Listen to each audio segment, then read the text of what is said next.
Can you hear me? So welcome everyone to this Fireside discussion discussing Bitcoin ETFs. Truly, Bitcoin ETFs is one of the most important topics nowadays, and it bridges the gap between those interested in traditional finance and others who are delving deeper and deeper into the cryptocurrency world. I'm particularly glad today to be hosting the CEO of Ledger, Mr. Pascal Gauthier, for this fireside discussion, and we will be talking more about the Bitcoin ETFs and the cryptocurrency market. Mr. Pascal will be delving into the cryptocurrency market as a whole, and then we will be heading into talking about the solutions provided by Ledger and the pivotal role they're playing nowadays. So first of all, let me greet Mr. Pascal. Thank you for being with us today. It's a pleasure to be here. I always like to start these discussions by a show of hands. Who does self-custody in the room? Okay, so half, okay. Who does self-custody with a ledger? Okay, same half, okay. And the others, you do what? You leave your money on an exchange? Okay, we're not sure where your money is. Okay, fine. Ledger.com, we ship very fast for those who didn't raise their hands. Thank you. So after this wonderful exercise, Mr. Pascal, I would like to begin with my first question. My first question will discuss the self-custody solutions nowadays. So what is the current role of self-custody solutions, and how are Ledger's solutions aligning with the evolving market influenced by Bitcoin ETFs? Sure. Look, Bitcoin is 2008, and what sometimes people tend to forget is that one of the big inventions of Bitcoin was this ability to own a digital token. Before Bitcoin, you couldn't own anything digital. Your digital life was with third parties, with Google, with Apple. Your money was with your bank, and you had an IOU with your bank, but your money was not really yours. And suddenly with Bitcoin, you can own something digital, which is a world first. And now it's Bitcoin and every other cryptocurrency, and everything that is powered by a blockchain becomes now like a digital token that you can own. So we often say self-custody, versus living at the bank, which is custody. But what it truly is digital ownership. So you can own something digitally now, the same way that you own your watch. It's physical. You have it with you and you own it. And so what self-custody is really just ownership. And so the same way that you can have a safe at your home in which you put some money, some jewelry, your watch, and it's a safe, physical safe that you lock. Now you have a digital safe where you can put digital belongings. And it started with Bitcoin only, and then very quickly Bitcoin and every other cryptocurrency, and now you can have art in a form of NFT, and in the future you have many digital properties that you want to put in your own safe and to own it versus trusting a third party with it. And sometimes in this discussion people oppose sort of ownership and self-custody with custody. We don't feel that there is no need to oppose. You would probably in the future own some of your stuff and also trust third parties with the rest of your stuff, just like you do today with your physical stuff. And so in the future, you'll probably still use a bank for some of your money, and you own some of your money and some of your digital art and some of your digital properties on a ledger. There are probably some risks associated with giving your keys to third parties, just like you mentioned now. Can you give us a glimpse about some of these risks and how Ledger kind of eliminates any risk associated with anything happening or going wrong with your possessions? Yeah, I mean, the risk with the third party is, the risk that the third party goes away with your money. People always minimize that risk by saying that, some of the third parties are too big to fail. But, again, Lehman Brothers was 2008 and Bitcoin was born on the collapse of Lehman Brothers. And more recently, FTX and Silicon Valley Bank, are good reminders that third parties are never too big to fail. But that's the risk with third parties. You do also have risk with ownership and self-custody. I mean, once you're responsible for something, then you carry the risk of that something. So it's all about like a balance, and you as a main actor of your life in terms of security. But the good news is now you have the choice. Before you didn't have any choice but to trust a third party with your money or with your belongings. Now you have the choice of keeping some yourself. And in some countries, like in Europe, for example, it feels sometimes a little far-fetched. Like in France, we trust BNP Paribas, which is one of the biggest banks in the world. Like BNP is too big to fail. The French government will never let BNP go under. Okay, that's probably true and all good and well, and however, you're never sure. But there was something on the panel before.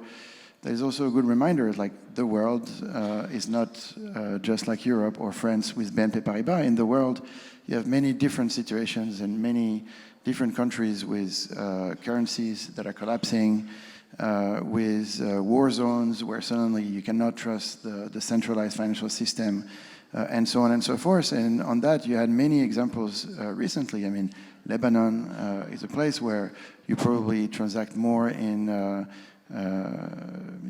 security in tokens today and stable coins rather than the local currency. And examples like this are, there are many actually in the world, much more than actually stable zones. It was interesting to see the Bitcoin all-time high. The Bitcoin all-time high happened in many, many, many currencies before it actually happened in US dollars. US dollars was the last. Bitcoin all-time high in euro was before the one in dollars. And in some currency, it happened like a long time before. So that's an example of the stability of Bitcoin and sort of why you would want some of your money in self-custody. A lot can impact the crypto market, especially uncertainty and instability. For example, my home country, Lebanon, a lot of people are going more and more into Bitcoins and investing in crypto because the Lebanese lira is unstable and there are a lot of uncertainties in that area. And it's evolving in so many different ways, especially with the rise of new technologies and the Bitcoin ETFs that are rising. How do you see, or what are the most significant changes that has happened in the crypto world following the introduction of Bitcoin ETFs, particularly in terms of investor behavior and institutional practices or interests? Yeah, so it's funny because change takes time. And for me, I've been in this game since 2014. And whatever I felt was going to happen in 2014 is sort of what's happening now. So my thoughts and my thinking on Bitcoin and cryptocurrencies have sort of never changed. But change happened in times, and so ETFs was really like a defining moment for the crypto industry. And the success of the ETFs is also a testimony to the power of Bitcoin, I guess. And quite interestingly, the IMF recently, I think it was today or yesterday, quoted that finally Bitcoin is actually pretty good for your savings. When the IMF was dead against Bitcoin not too long ago. So for me, what was very interesting is that BlackRock was the one sort of leading the charge with the Bitcoin ETF, and as soon as BlackRock says that Bitcoin is okay, you can be sure that everybody after that is going to say that Bitcoin is okay. So, and I think that's interesting for the future. The last crypto winter was very organic. It was due to the failure of bad actors and weak actors in the space. I don't think BlackRock is going to fail. So it's interesting to. It will be interesting to see in the future, what's going to be the next bear market for Bitcoin. I don't think it's going to be as extreme as we've seen in the past because now actors that are in the game are much stronger. And so not only I think that the ETF has been like a milestone in terms of Bitcoin becoming much more institutional, and now we can see the ripple effects of this. But also, I feel that in the future, it's probably going to give Bitcoin and probably other cryptocurrencies much more stability in the volatility. And for the hot topic of the session, I think everyone is eager to know about regulations at this point. So Bitcoin ETFs introduced or brought a lot of regulation attention into the cryptocurrency market. How do you see regulations changing at this point, and how will they impact cryptocurrencies? I think they're changing for the better. You know, funny enough, I don't think it's Bitcoin who brought the regulatory attention to this cryptocurrency world. I think it was Facebook with their coin project. And actually, I think we all need to thank Facebook for, you know, the coin project that they had and their failure, because I think that is something that protected Bitcoin for a while, and all the attention was on Facebook. The attention on Facebook, you know, sort of triggered the stablecoin to rise, triggered like sort of that whole discussion around CBDC, and governments and regulators were very scared that, you know, sort of big tech suddenly would have their money. And it's funny because, you know, people stopped talking about Bitcoin for a while, and Bitcoin was not the attention of regulators. And, you know, even better, you know, suddenly regulators were thinking, you know, Bitcoin is not that bad because, you know, at least nobody is really controlling it versus a Facebook currency that would have been controlled by Zuckerberg. And so I think that was a big event that sort of shielded Bitcoin from critics, and very, very quickly Bitcoin became okay. And actually sort of happened overnight with the SEC in the US, who basically said, you know, everything else is a security but Bitcoin.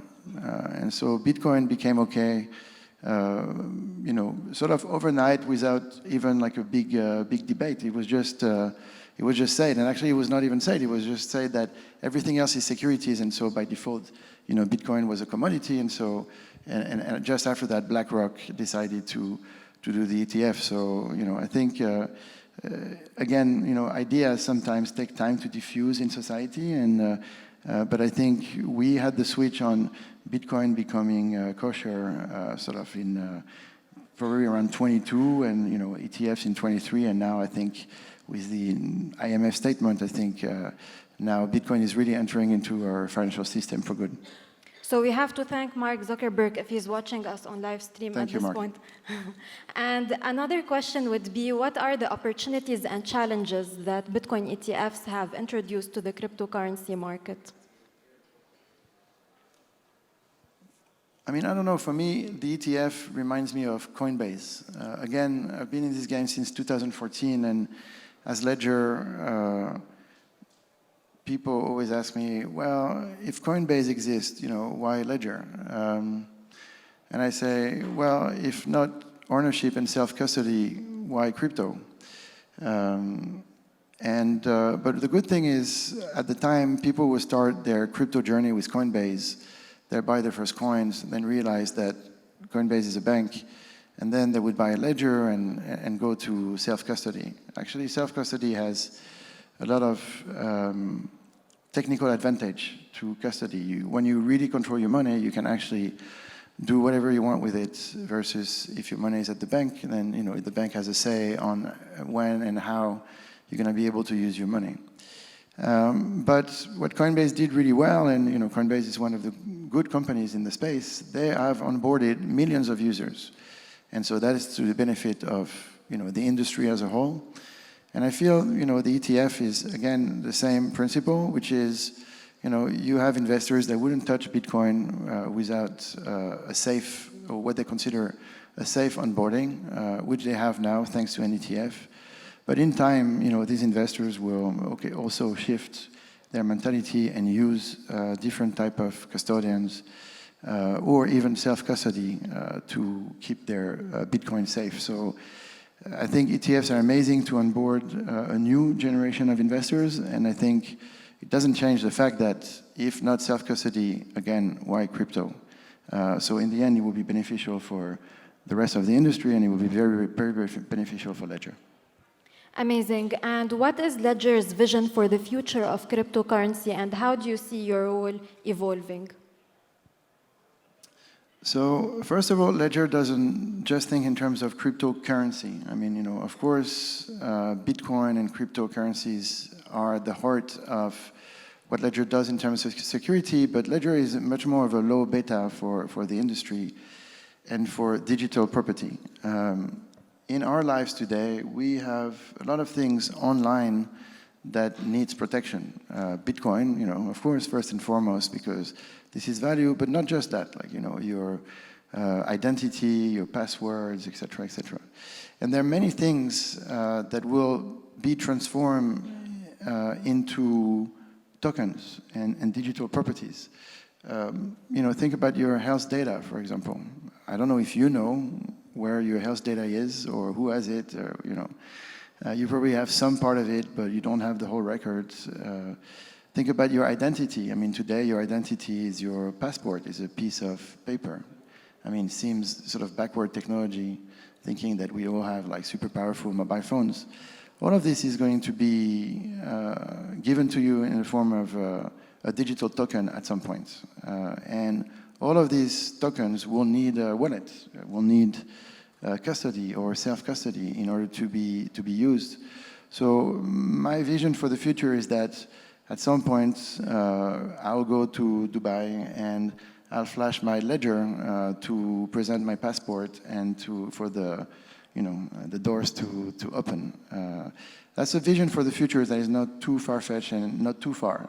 I think it's next 5 to 10 years, because the world is moving in that direction, especially when it comes to identity. So our big bet is that on your ledger, you're going to have your money, you're going to have your identity, and you have everything that is important to you in your digital life, and then you need to keep safe. And the reason why you need to do it is, first, you want to own your identity. Okay, that seems like a no-brainer. But also, you need extra security, because you also know today that when you use your mobile, you're getting hacked just more and more. There are more services now where you need like 2FAs and complex login systems to protect you from hackers. And the hackers are not sleeping, they are more efficient every day. People don't realize how hackers organizations are. There was one hacker organization recently that was exposed in Ukraine and Russia, because it was an organization with Ukrainians and Russians, and so they don't get along so much anymore. But they had 2,500 employees. It's one group with 2,500 employees. Like, people, you go to work every day, to do your work. They go to work every day to hack you. And they had 10,000 auxiliaries. So they had basically, more than 12,000 people whose only job every day is to hack you, and that's one group. And there are many groups like this in the world. So hacking is becoming like a real issue, and Ledger is here to help. And for our final question, Pascal, we would like to know more about your experience and Ledger's experience. So if you can tell us a little bit about the past years, how have they looked like for Ledger, and some insights or learnings that you got or you gained from leading the company for the past years. Okay, that's a big question. So we have another 45 minutes for me to be able to answer this. Look, the learning is we've rode like sort of 2 waves. I think there's Ledger is 10 years anniversary today, and we've had the first 5 years and the second 5 years. And I think we're entering into the third wave of the next 5 years. I think the first 5 years were,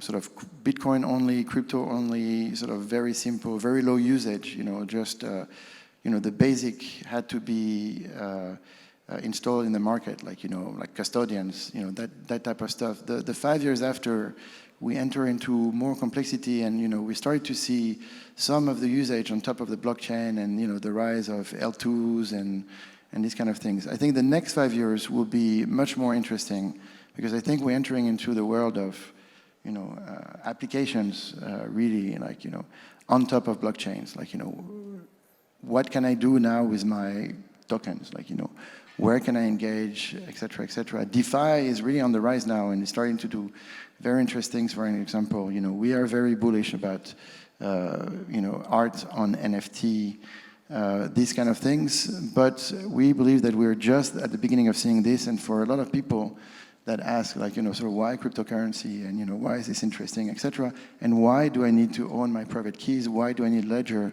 I think the answer in the near future is, well, if you don't have your private keys, and if you don't have sort of a hardware wallet and a ledger to protect them, then you cannot really engage into the world of cryptocurrency, and you will want to engage, so you'll need your private keys. And the good news is Ledger is coming out with 2 new products this year, and one that we're going to launch in May, Ledger Stacks.